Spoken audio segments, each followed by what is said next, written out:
Naam, mara baada ya kikao kizito cha Yanga dhidi ya bodi ya ligi kuzungumza, lakini pia afisa habari na mawasiliano wa klabu ya Young Ali Shabani Kamwe naye akaja na mkutano mkubwa na waandishi wa habari kuzungumza mengi ambayo amezungumza, ikiwemo kubwa la kuhusiana na kiongozi mkubwa wa serikali kupiga simu kuzuia Machi 7 geti isifunguliwe na Simba Sports Club wasiende ndani ya uwanja kufanya mazoezi ya mwisho kuelekea katika dabi ambayo itarajia kufanyika Machi 8. Hili alizungumza Ali Kamwe lilikuwa na mashiko gani, lakini pia huyu kiongozi wa serikali alikuwa na nia gani hasa kuhusiana na Simba asiende kufanya mazoezi, kulikuwa na nini labda nyuma ya pazia?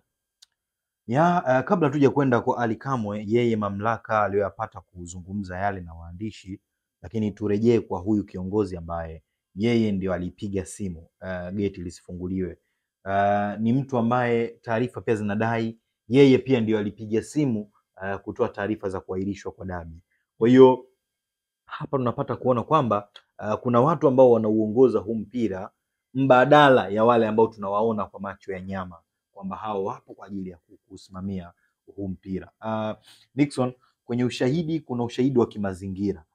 Ni ngumu sana mshabiki wa Simba aende akaizuie Simba kufanya mazoezi dhidi ya Young Africans.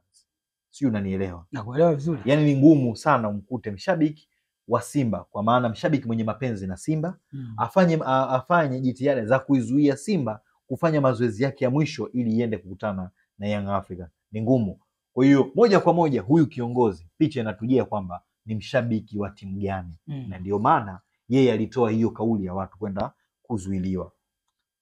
CEO wakiwa kwenye kikao chao na Young Africans ambapo walikwenda kuzungumza mengi, ikiwemo Yanga wakipeleka matakwa yao manne katika yale ambao wao wanayahitaji, lakini kubwa zaidi ambacho walikizungumza ni swala la Yanga kutaka ripoti, ambapo kwa mujibu Ali Shabani Kamwe, sisi hatukuwa kwenye kikao, tulikuwepo tu kama waandishi, lakini kwa mujibu Ali Shabani Kamwe alisema kwamba kuna taarifa za kiongozi mkubwa serikalini ambaye yeye ndo alipiga simu kutaka geti lisifunguliwe.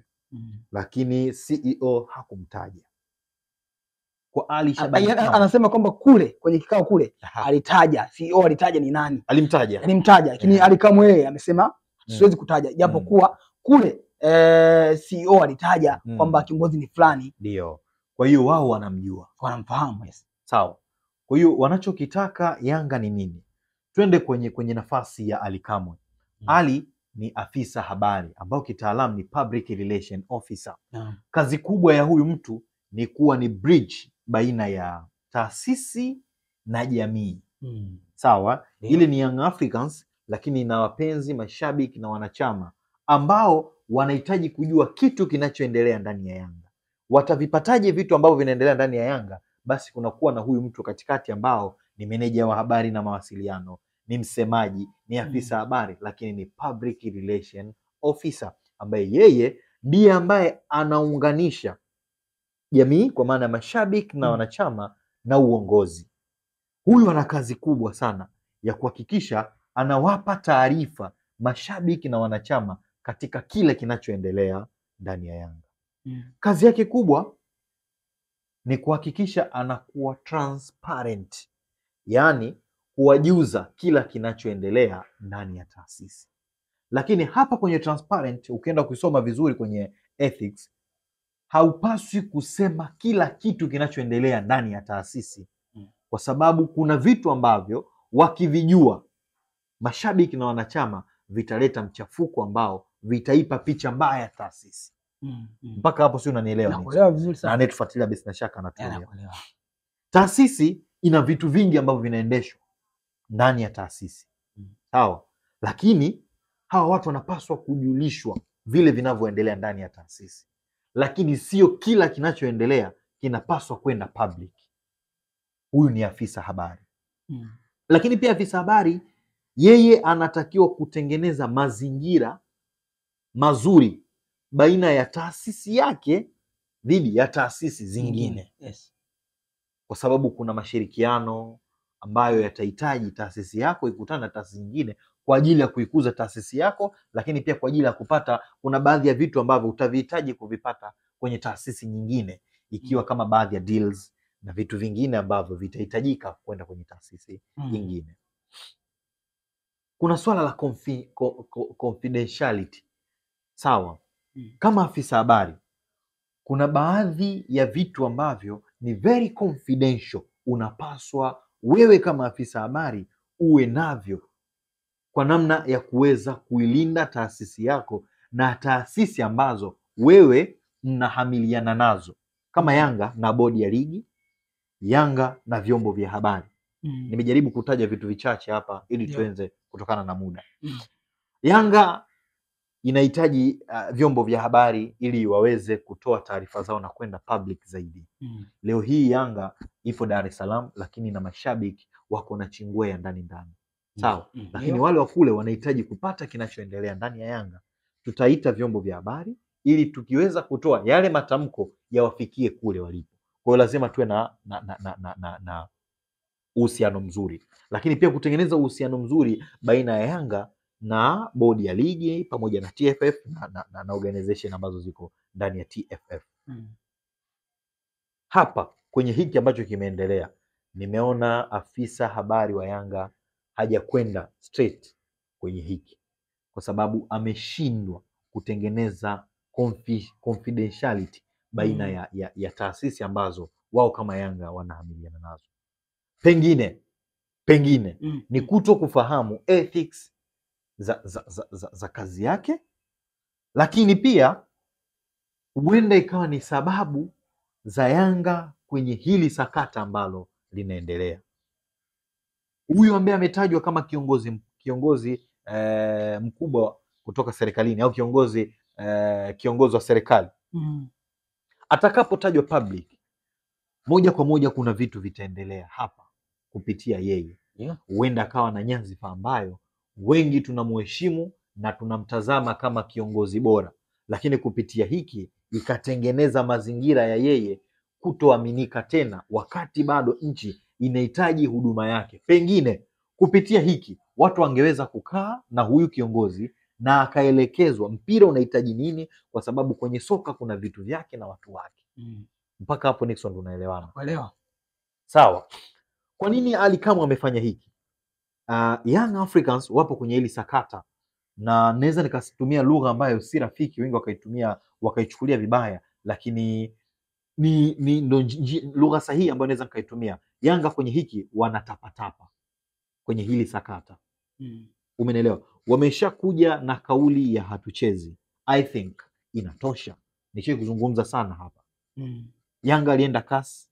Yanga amepeleka barua inayosemekana ina peji 160 ngapi, inaonyesha madhaifu ya marefari, madhaifu ya bodi na vitu vingine. Yanga amekuwa na press nyingi kutokana na hili. Press release za kutosha. I think wamepata pa kushikia. Pengine wanasema watu kwamba Yanga bodi ya ligi ameingia kwenye 18. Umenielewa? Kwa sababu unapoteleza wakati unaanguka, wewe unahitaji kutafuta gadi kujizuia sehemu moja, sehemu nyingine, mpaka upate ile balance ili uweze kusimama, au kujigadi ili usifike chini moja kwa moja. Ameshika tawi la CAS, hayakuwa sawa. Amekuja na kauli ya hatuchezi, bado. Ametoa press release za kutosha, bado. Press conference zimetolewa, lakini pia bado. Kwa nini bado mpaka hivi sasa? Tumeshapata kitu cha kushika. Nataka nikwambie kama kweli Yanga wako very transparent, na kama kinavyozungumzwa hivi sasa wanaupigania mpira wa Tanzania kama wengi wanavyozungumza, Yanga asingecheza ligi kwa maana ya kombe la CRDB mpaka hivi sasa ishafika fainali. Ndipo baadhi ya watu ambao hawana hizi taarifa wanakuja kupata hizi taarifa kwamba Yanga mpaka sasa pesa yake ya ubingwa haijafikia. Kwa nini itokee kipindi hichi ambacho wanaandamana kufanya kitu fulani? Kwa hiyo moja kwa moja hapa tunakuja kujua kwamba Yanga anapambana kwa maslahi yake binafsi, ila hapambani kwa lengo la kutetea mpira wa Tanzania. Kuna kitu ambacho yeye kama Yanga anakihitaji hapa, lakini sio kwamba anahitaji kupambania mpira wa Tanzania kwa ajili ya kufika sehemu fulani. Kwa hiyo hapa Nixon nakwambia, kama kweli bodi kama ambavyo CEO amesema mechi iko pale pale, we need to see meno au makali ya bodi kwenye hiki. Ndio. Hachezi, kanuni zipo wazi. Anacheza utaratibu wa mechi husika zifanyike ili tuweze kupata ile ladha ya dabi ambayo wengi wanatamani kuipata. Kwa hiyo kwangu mimi Ally Kamwe hakupaswa kutoka front kuzungumza hili. Pengine hajui ethics zake, lakini kama anajua, ni hii hali ya kupata pa kushikia ili waweze kusonga mbele katika ajenda ambayo wao wanaiseti ya hatuchezi ng'o. Lakini kwangu mimi kwenye ethics hana confidentiality Ally Kamwe, kama kweli amefanya hili kwa lengo la kuitetea taasisi. Lakini kama kweli wametoka tu kutafuta namna ya kujizuia kwa maana ya timing, kupata ile ambacho anaonyesha kwamba bodi ilikosea na kuna vitu ambavyo vinaendelea, basi wao waendelee na hicho ambacho wanaendelea nacho. Lakini kwangu mimi hakupaswa kutoka front kumtaja yule ambaye amehakikisha haya. Kwa hiyo kama uongozi na kama nchi, kwa sababu kama yeye ni kiongozi kwenye nchi serikalini, pasi na shaka yuko na wajuu yake wanaweza wakakaa nao na kuzungumza. Lakini pia nitumie fursa hii kwenye nafasi ambayo umenipa, viongozi wa serikalini kwa sasa wanapaswa kubadilika. Kama walikuwa na huo taratibu mwanzo, hivi sasa wanataka kubadilika. Tayari kuna mwanga ambao tumeuona mpaka hivi sasa kwamba kuna sehemu ambayo tunaenda kwenye soka la Tanzania. Kama kuna sehemu ambayo tunaenda, basi tuhakikishe tunakwenda tukipiga hatua moja kwa moja kuelekea huko. Kusitokee watu ambao wanaturudisha nyuma. Hili ambalo linaendelea, kuna watu ambao limewastua kwamba ni hii ligi ambayo inazungumzwa nafasi ya 4. Ni hii ligi ambayo inatoa Simba na Yanga ambao wamekuwa ni vilabu tishio katika michuano ya klabu bingwa na kombe la shirikisho. Ni hii ligi ambayo inaonyesha mvuto makampuni mengi ya kampuni za kubeti, makampuni mengi kuja kuwekeza. Leo hii tunazungumza Simba ameweka takriban bilioni ngapi hapa juzi wakipata mzabuni wa jezi. Watu wamevutika kuja. Kwa kupitia hivi vitu vitakuwa vinatengeneza mazingira ya sisi kukosa hivi ambavyo hivi sasa tunapata. Kwa hiyo nadhani tunapaswa kubadilika ili tulisogeza soka letu sehemu ambayo kweli tunahitaji soka liende. Umezungumza vizuri hapo mwishoni, lakini nataka kuwapata kwa kifupi tu athari gani ambayo itatokea kama kweli mchezo huu wa Juni 15 tena utachezwa, kwa sababu nafahamu lazima ligi msimu unakuja inaanza mwezi wa 8 kama sijakosea, kupisha hapa michuano ya kimataifa ya timu za taifa, lakini pia kupisha mapumziko ya wachezaji, kupisha usajili wa dirisha kubwa kuelekea msimu ujao. Athari gani itatokea kwenye ligi yetu hususani kwa wachezaji ambao wako wanasubiri hiyo mechi, lakini pia mentality nzima kwa wachezaji ambao wako tayari kucheza hiyo mechi, lakini viongozi wakiwa wanaleta ugumu kwenye swala hilo? Kwanza Nixon, nikwambie kwamba tunakosa viongozi wa soka. Hilo ni jambo la kwanza. Hatuna viongozi ambao wana weledi na soka. Ni timu ambayo tunasema ina mwenyekiti wa vilabu Afrika, lakini ukitazama kwa jicho la soka hauoni ule uongozi wa mwenyekiti wa vilabu vya Afrika. Yani huoni kwamba kweli hapa kuna huyu kiongozi ambaye tunamhitaji atuonyeshe mfano kwenye kilabu ambacho yeye anaiongoza.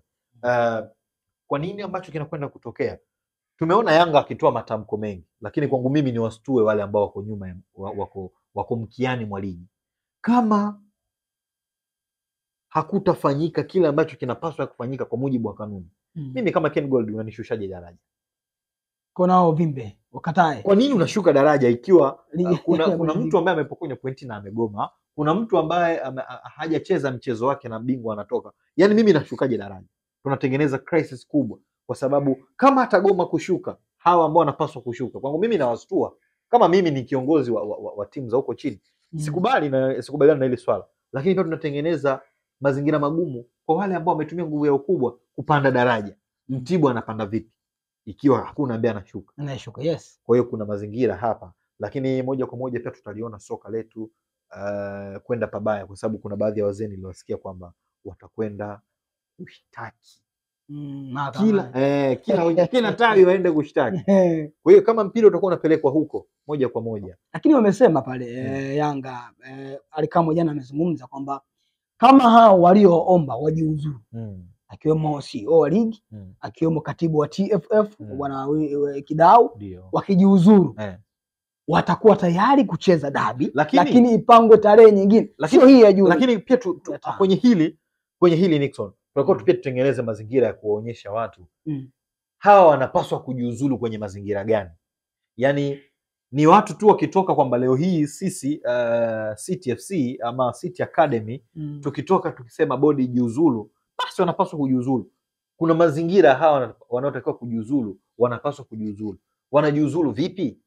Ni vitu gani vinatakiwa wao wajiuzulu? Kwa sababu kuna mazingira na kanuni zinaonyesha dhahiri, na ninavyojua mimi kutokana na namna ambavyo Yanga inaongozwa, moja kwa moja wanao hao viongozi ambao wanaelewa mazingira ya kupata haki zao, kwa maana hao ambao watakuwa kujiuzulu wanatakiwa wapitie nini na nini na nini ili wajiuzulu. Kwa ni hicho tu Nixon. Naam, asante kwa kuzungumzia swala zima la sakata la bodi ya ligi na Dar es Salaam Young Africans ambao limefika kwa hatua kubwa kulikweli. Yanga wakisisitiza kwamba wao hawatacheza dabi ya Juni 15, lakini sio hivyo tu, wamesema kama hao hawatajiuzuru basi hawatacheza mechi zote zilizobakia msimu huu, na msimu ujao hawataingiza timu kwenye mashindano ya ligi kuu soka Tanzania bara.